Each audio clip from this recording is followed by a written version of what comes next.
Consider this. They say you're not supposed to talk about religion in polite company.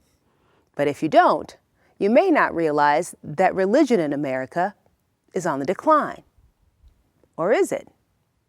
We're going to challenge that stereotype and actually talk about religion. I'm Yvonne Greer, and my guest is Professor Robert Fuller from Bradley University's Religious Studies Department. Next on Consider This.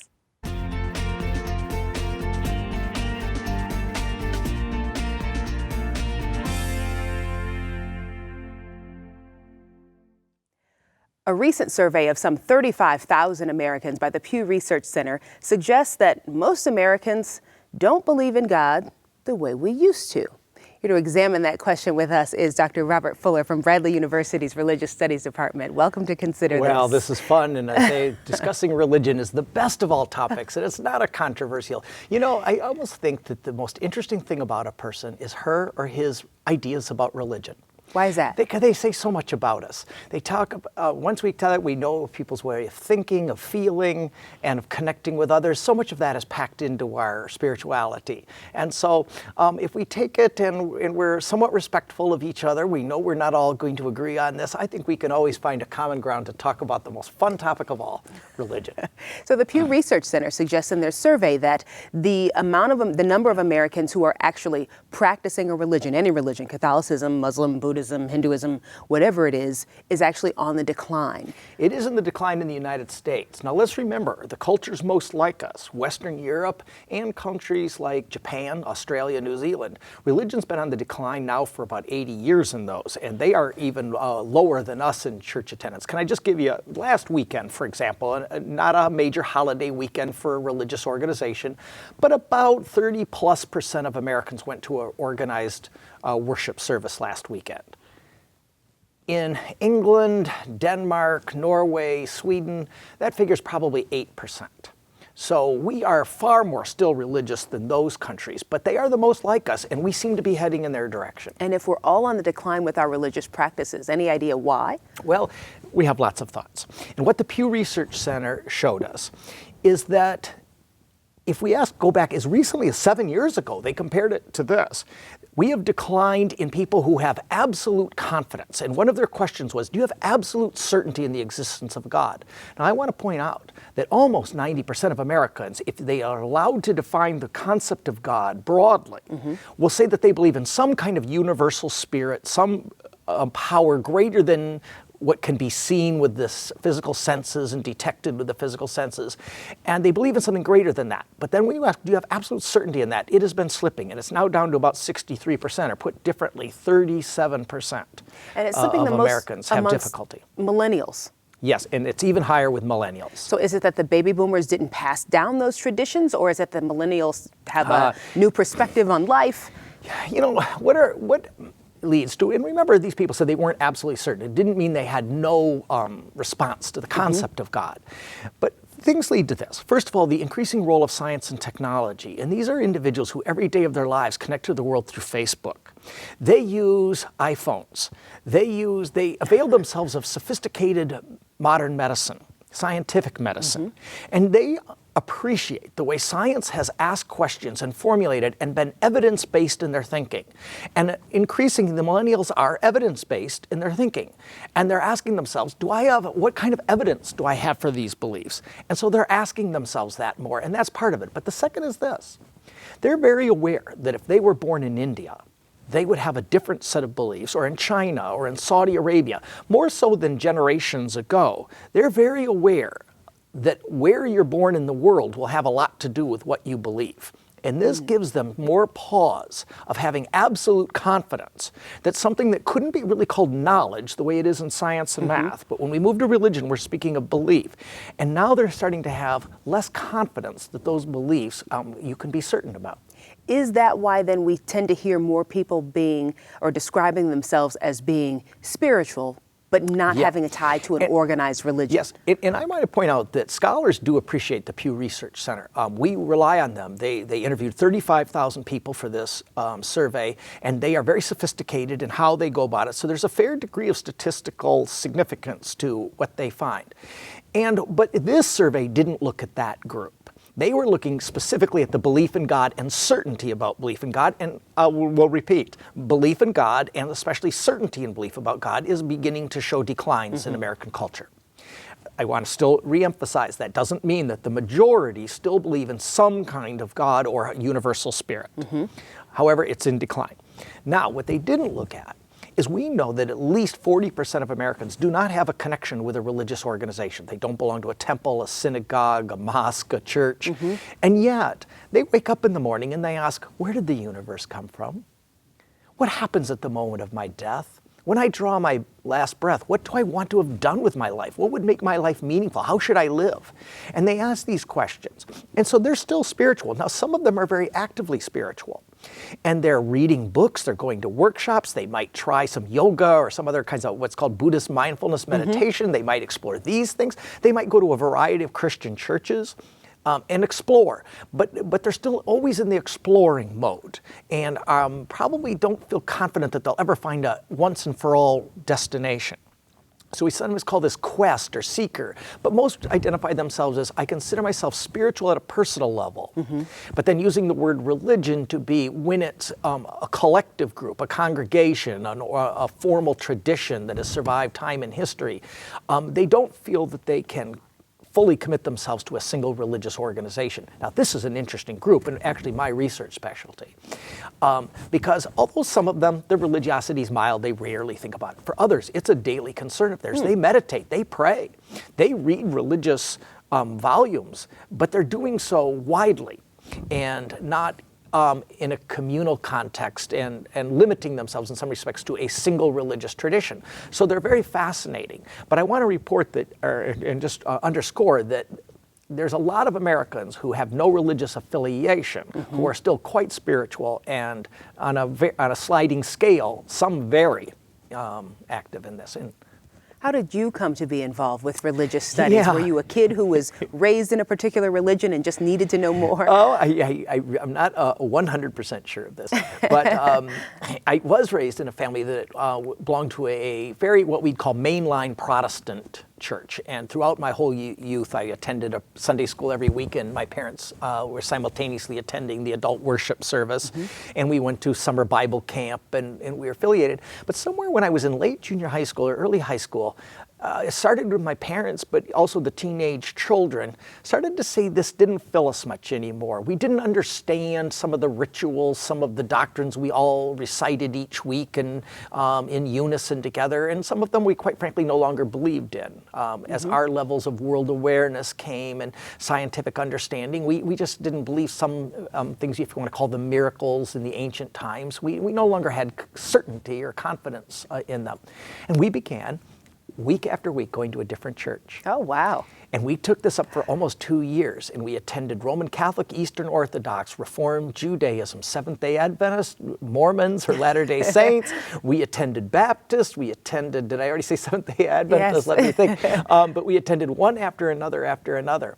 And I think that's why when I went to college and was looking for a major that I thought would take me eventually to law school, I had some fantastic religious studies classes. And as I say, I think that religion is the most important part about a person. For example, a person who tells you, I don't believe in religion.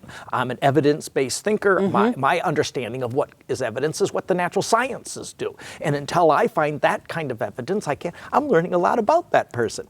If someone else tells me my relationship with Christ is the most important part of my life and helps me get through this or gives me joy or brings me enthusiasm for living, I'm learning something about him or her. And certainly, but sometimes we have these situations where people will say, I am X, Y, or Z, and that becomes extrapolated out to describing what kind of person you are. Yes. Well, I hope that people aren't solely defined by that, but for some of us, someone once said to me, all of us have to decide what reality are we adapting to. Now, I mean this, and first of all, we want to be liked by our friends, and so we want to adapt and be popular among our friends. But then as we get a little older, there's the American workforce, and we want to find the way that we find our place in that and adapt to it so that we have a prosperous job. But religion asks the question, what is the highest reality to which we should adapt ourselves? And religion answers there is a more than physical reality.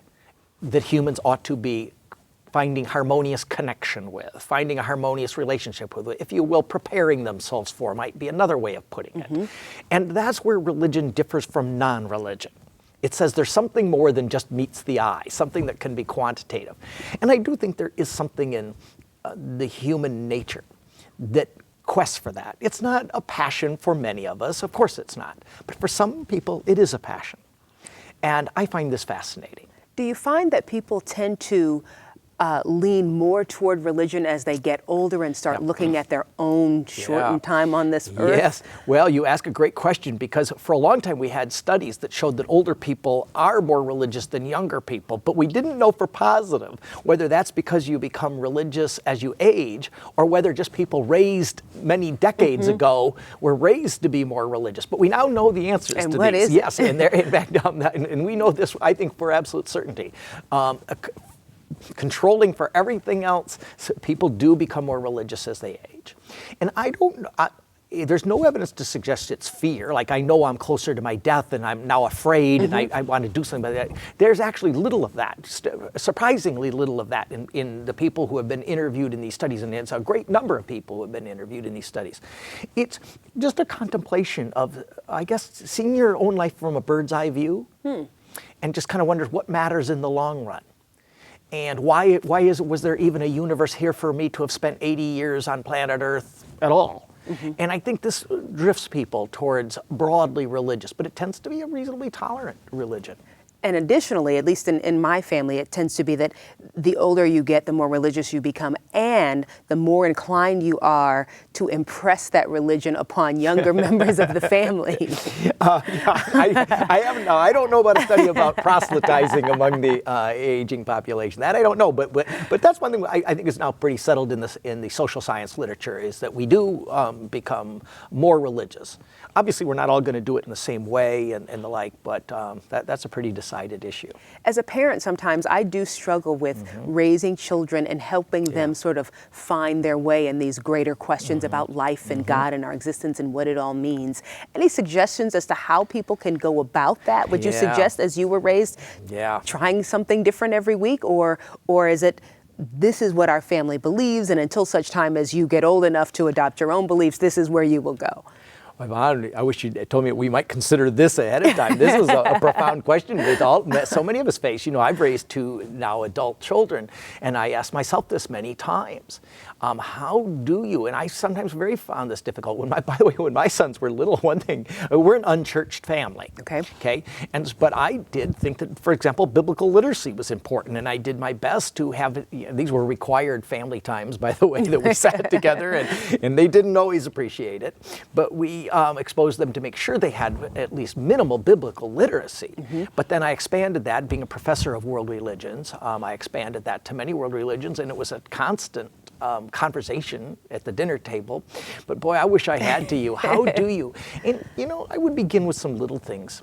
And I think the biggest difference maybe in young adult behaviors, those who consider future consequences of behavior. Some of us are interested in what does it feel like now, what is in it for me at this moment.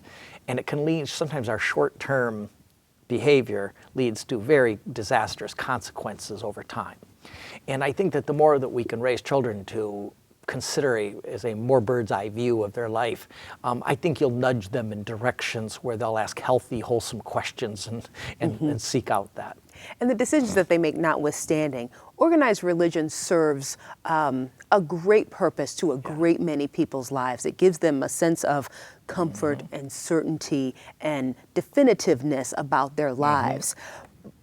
But some of them are so vastly different in those they are vastly systems. Different. And religion provides that, and that's, by the way, it's a universal almost of human culture to have religion. We can find very few examples throughout all of world history, all parts of the globe, that are religion-free. We can find little pockets of some peoples who are, for I meant to say that subcultures within a larger culture who are, but rarely.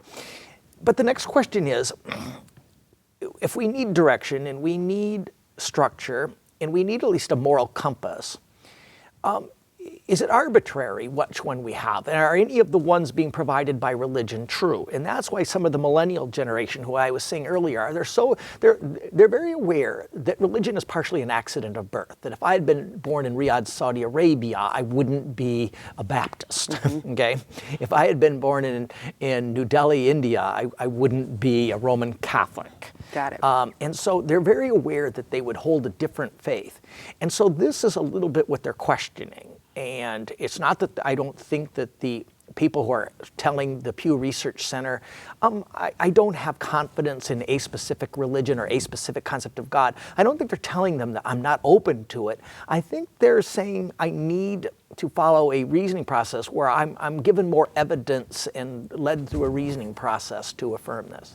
There are several religions that suggest that if you don't believe this way, your eternal life won't be given to you, or the angels won't come to you, or whatever the afterlife definitions are. Has any research ever been done about asking the individual religious sects about, well, somebody's not right? Yes. In other words, we can't all be right. Right. That's right. If Muhammad is God's chosen prophet, following Jesus, but definitely standing one step closer to Allah's views than Jesus did, or someone is saying Jesus is the way and the truth, they can't both be right. Yes. Right?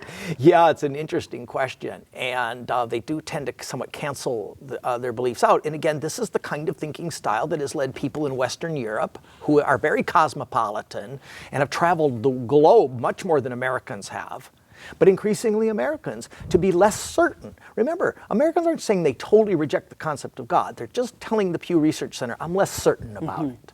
And I can't with full certainty latch on to certain definite concepts. And I should say, I ask these questions with full respect for whatever religious beliefs people happen to hold, or however they choose to practice. You know, one of my students told me this week, she said, because we were talking about exactly the question you just asked, and she says, well, you know, Professor Fuller, I always try to respect the person, even though it's true. I won't always, and she meant by this, respect their belief or their answer. And all she meant by this, I won't agree with it. I won't personally feel they've chosen the right one.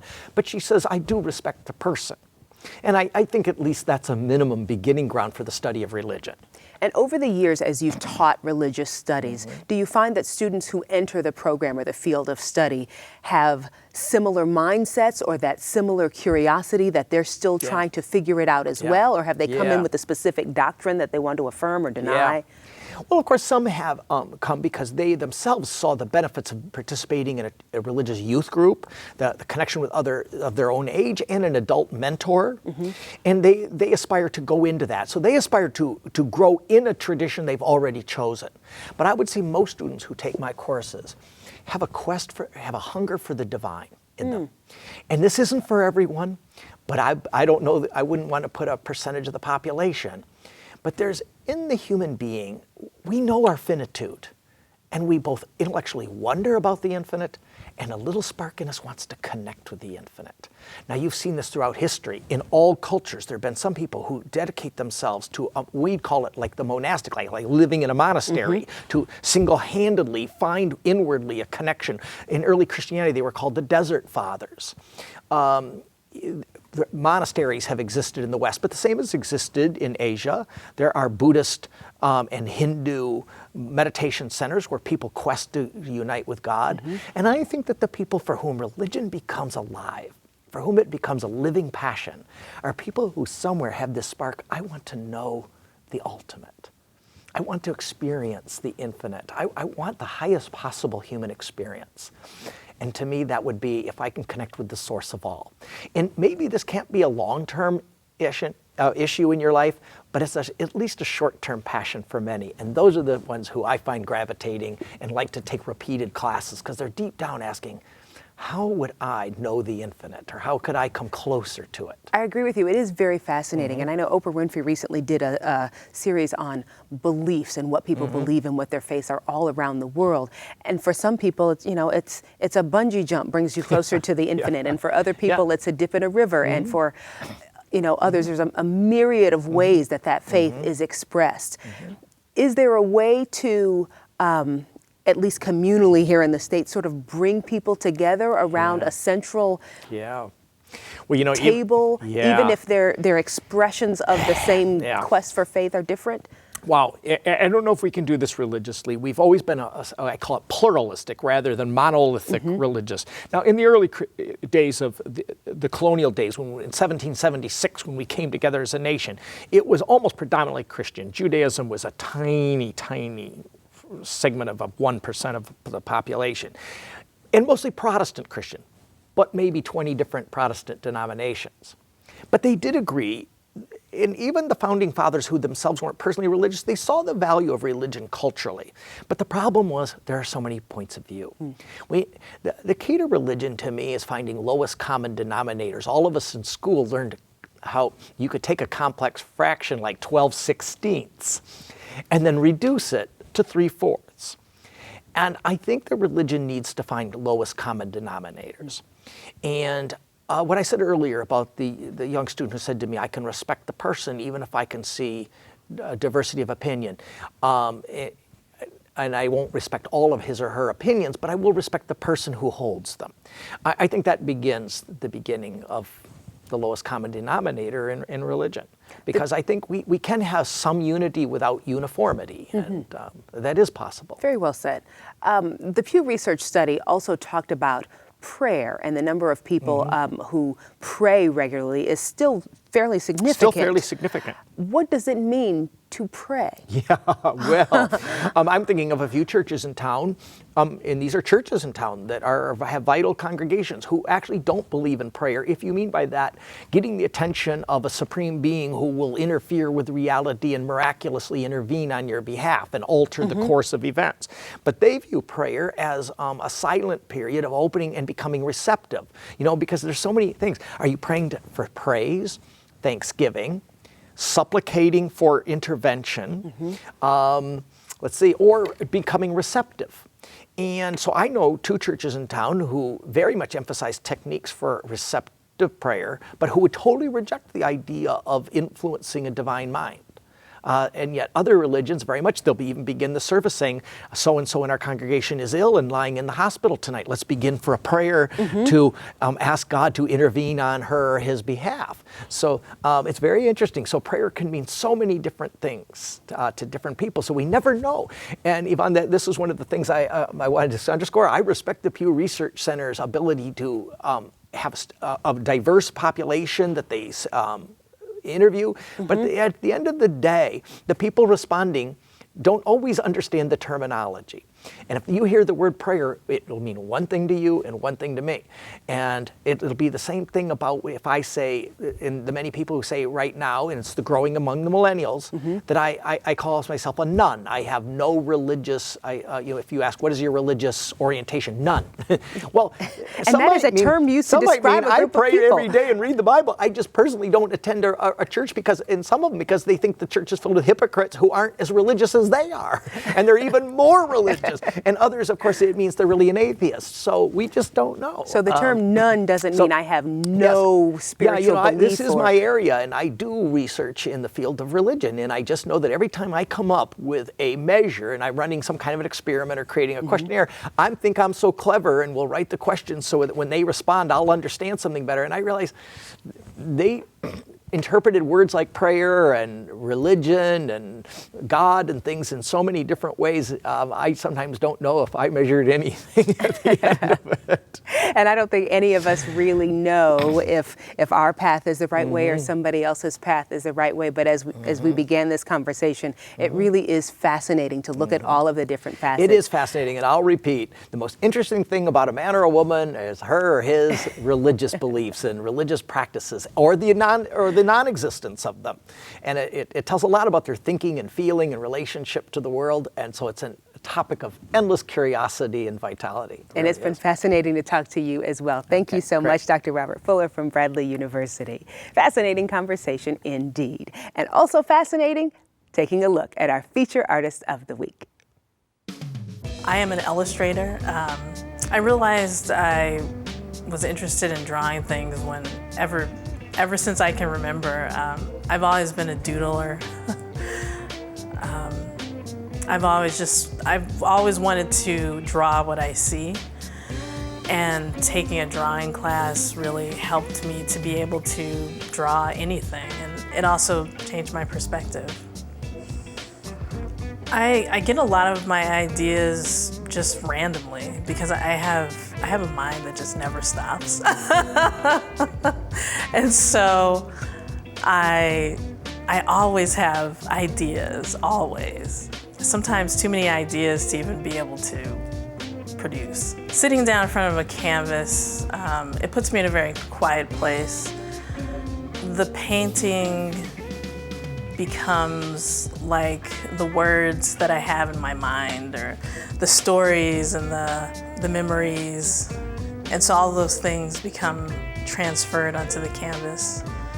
The ideas that I choose specifically, it's something that appears very strongly in my mind. It's an image that I can't get rid of, and so I have to put it down on canvas. I'd like to start doing bigger works. I would like to collaborate with other artists, collaborate with even people who don't consider themselves artists. That's what I especially love to do. If there's something that you want to do, explore it, take a class, get some canvas or get some paper, get some paints, and just put some paint on there and see what you come up with.